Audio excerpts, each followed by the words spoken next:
Halo semua, perkenalkan nama saya Ikumang Agus Wirahadi Kusuma dan teman kelompok saya. Kade Angga Arijaya Kusuma. Di kesempatan kali ini, kami akan membahas teori belajar dan perbedaannya. Ada 4 teori belajar, di antaranya teori belajar behavioristik, teori kognitif, teori konstruktif, dan yang terakhir, teori humanistik. Oke, mari kita bahas satu persatu mulai dari teori behavioristik. Menurut pandangan teori behavioristik, belajar adalah perubahan tingkah laku sebagai akibat dari adanya interaksi antara stimulus dan respon. Dengan kata lain, belajar merupakan bentuk perubahan yang dialami siswa dalam hal kemampuannya untuk bertingkah laku dengan cara yang baru sebagai hasil interaksi antara stimulus dan respon. Seseorang dianggap telah belajar sesuatu jika ia dapat menunjukkan perubahan tingkah lakunya. Sebagai contoh, siswa belum dapat berhitung perkalian walaupun ia sudah berusaha giat dan gurunya sudah mengajarkan dengan tekun. Namun, jika anak tersebut belum dapat mempraktekkan perhitungan perkalian, maka ia belum dianggap belajar karena ia belum dapat menunjukkan perubahan perilaku sebagai hasil belajar.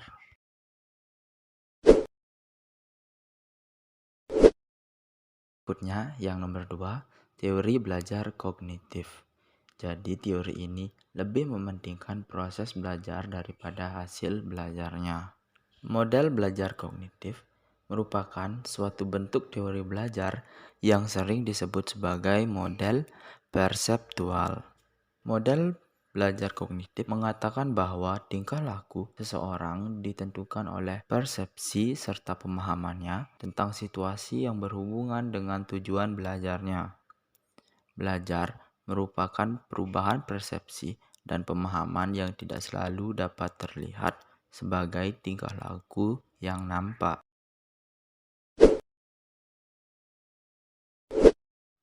Selanjutnya, yang ketiga, teori konstruktivistik. Menurut pandangan teori konstruktivistik, belajar merupakan suatu proses pembentukan pengetahuan. Pembentukan ini harus dilakukan oleh si yang belajar. Ia harus aktif melakukan kegiatan, berpikir, menyusun konsep, dan memberikan makna tentang hal-hal yang sedang dipelajari. Guru atau si pengajar harus bisa mengambil prakarsa untuk menata lingkungan yang memberi peluang optimal bagi terjadinya belajar. Namun, yang akhirnya paling menentukan terwujudnya gejala belajar adalah niat belajar dari siswa tersebut. Dengan istilah lain, dapat dikatakan bahwa hakikatnya kendali belajar sepenuhnya ada pada siswa. Paradigma konstruktivistik memandang siswa sebagai pribadi yang sudah memiliki kemampuan awal sebelum mempelajari sesuatu. Kemampuan awal tersebut akan menjadi dasar dalam mengkonstruksi pengetahuan yang baru.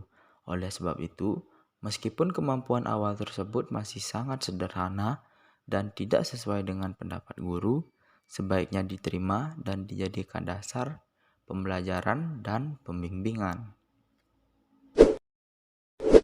Lalu yang terakhir, teori humanistik. Menurut teori humanistik, proses belajar harus dimulai dan ditujukan untuk kepentingan memanusiakan manusia itu sendiri. Oleh sebab itu, teori belajar humanistik sifatnya lebih abstrak dan lebih mendekati bidang kajian filsafat, teori kepribadian, dan psikoterapi. Teori belajar humanistik sangat mementingkan isi yang dipelajari daripada proses belajar itu sendiri. Teori belajar ini lebih banyak berbicara tentang konsep-konsep pendidikan untuk membentuk manusia yang dicita-citakan, serta tentang proses belajar dalam pembentukannya yang paling ideal. Dengan kata lain, Teori ini lebih tertarik pada pengertian belajar dalam bentuknya yang paling ideal daripada pemahaman tentang proses belajar sebagai apa adanya, seperti yang selama ini dikaji oleh teori-teori belajar lainnya. Baik, berikutnya kita akan mengulas perbedaan dari 4 teori-teori tadi. Namun, pengulasan dari perbedaan keempat teori tadi akan disampaikan oleh teman kelompok saya. Selanjutnya, saya akan menjelaskan perbedaan dari 4 teori tadi. Yang pertama dari teori behavioristik dan teori kognitif. Teori behavioristik menganggap belajar harus ada hasil perubahan sikap atau tingkah laku, dan apabila tidak ada hasil maka belum dinyatakan belajar.